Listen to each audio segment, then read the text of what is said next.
we're going up to the heavens, all right? And we're going from dark to light, as you can see, we're going from a place of darkness to a place of light. It's very biblical in this way.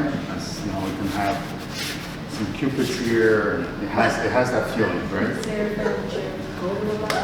I am so against religion. Guess what? You're knee deep in it, man. You're knee deep in it. Nature is my religion. Fine, I call it what you want. I'm not religious myself, but I mean, it has those connotations, right? So, but you know, it's definitely spiritual, which is a nice. It has that feeling to it. If you would listen, you would not be laboring on this. We could have taken care of this a long time ago. But you insisted on working wet on wet. Yeah, I did. And you put all that time in when all we had to do was wait just a few minutes, let it dry, and then come back in, and we're going to do that today. Okay. We're going to work on that. Before or after the varnish? You don't need a varnish right now. I don't need varnish? No, right now. There's so much paint on top of this. You don't need it right now. But what we do need is we need to tighten this up, and we need to kind of come in and give a little more detail and make some connections, and also smoothen this out. You either smoothen this out or you take this and you dominate, and sort of like the painting with tulip, where you kind of stumble and you blend it in that way. I tried yesterday. It might have been too dry. Oh, it was wet like hell yesterday. Wet like hell it was up in wet. there? I mean, this here was dripping like dumped in a pool. I mean, I it was know. like, so we have, I get rid of some of the you either decide that this is part of your composition, which I don't think It is. okay, or you take this and you extend this. Oh yeah, I said I wish they would have let that a more muted, not so intense dark at the top. Right. But you're saying the color should go over? Well, it forms a circle. Yeah. And then we have a circle. Yeah. And then we have a circle. Okay. And then we have a circle. Yeah. Oh, there's no problem? I don't know. Take a look. What are you saying? Well, think of it. You have a circle, and then you have a circle, and then you have a circle, and then you have another circle. There's no break in between. We don't need a have square in there somewhere? Well, we need for this to stand out, so we don't have enough contrast. And That's too round, are you saying, that flower? This is Yeah. way too round. Okay. It's like we don't know where the flower in the background begins and ends. Okay.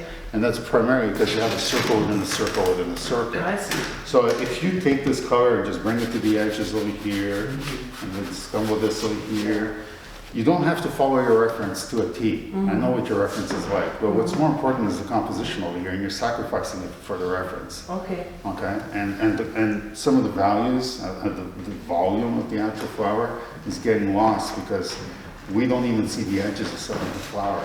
It's not, we see it, but it's so subtle. Okay. Okay, that we need reinforcement in there. And how do you do that? That's, you come back and you'll take, let's say, this color over here, this magenta, and you actually outline it. Okay. You create a natural outline around it. Okay? With a darker color. With a darker color, yeah. Which is what you were kind of doing over here, but then recognize that this. They're all the same. They're all the same. Yeah. They're all the same. And that's do they need to be lighter? Well, if your light's coming from the top, normally the volume, remember, if the light hits here, as it moves away from the light, it will be darker. Darker on and the bottom? especially darker and then lighter, Okay. darker, lighter. And then this light is going to work. Do you want to see some of that color right here too, or not? That's, you're gonna know once you start moving it down. Okay. But this circle is hard. Hard. It's hard. It's almost like there's a candle that's lit and it's kind of like the glow. It wasn't hard when the whole color went across the back, but That's once what I'm saying. That's once I exactly- brought that dark up, it was Right. like, oh, I lost it And that's now. what I was saying. That's you need to bring that back. Okay. Okay. That's what you want. And that's what. Yeah, Yeah. that's what I wanted. Yeah. That's what you wanted, but for some reason I'm not quite sure. You just kept bouncing around the whole thing. At some point you had it, and then you lost it, and then I said wait, and I was like, Yeah, because There's it's no- the ADD that goes all over here. oh really? Huh? Yeah, well, yeah, that's- it's the chicken. It's a thing. It's a thing. Oh, hey, They get distracted. hey, I've had other So students who easy. have ADD, honestly. Huh? I have students who have ADD. I don't have the hyper, it's just the Yeah. ADD, Yeah, you know? You try and work with it. Like you understand you have it. Yeah. Create work with it.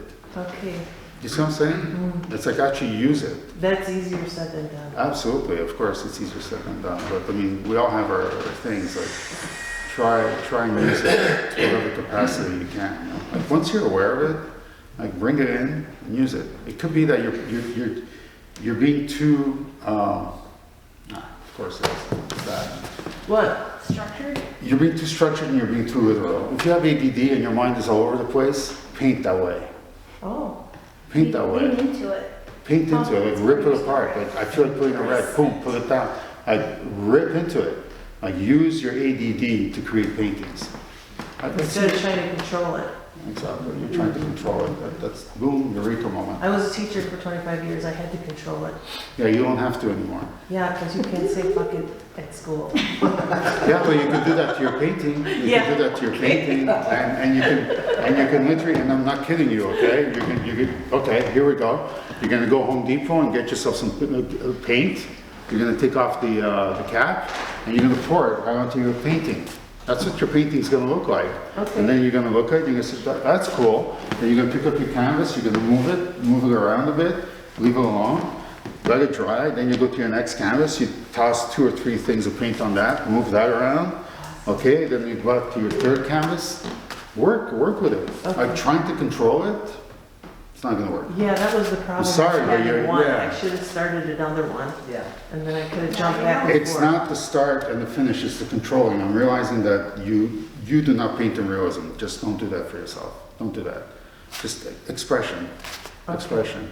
Throw the paint on the canvas, get a trowel, move it around. Yeah. Get a broom, move the paint around. Seriously, I'm not kidding you, honestly.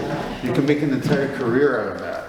It's like, use that. You know the Japanese painter, Masaka, where she does all the dots? Yeah. You know that she's been in Yeah. Yokosuka, she's been in an insane asylum. Not that that's where you're going.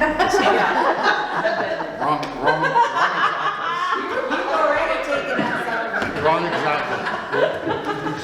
But what I'm saying is, she never denied that, and she just created work with that, with her capacity of so that what that happens as artists, because this is why artists lead the way. She opened a portal to that whole idea of like, you work with what you have and look at what you can get out of it. I thought that was brilliant. Like when I found out her history, I'm like, wow, you did that for us. Thank you. Like, thank you. You did that for us.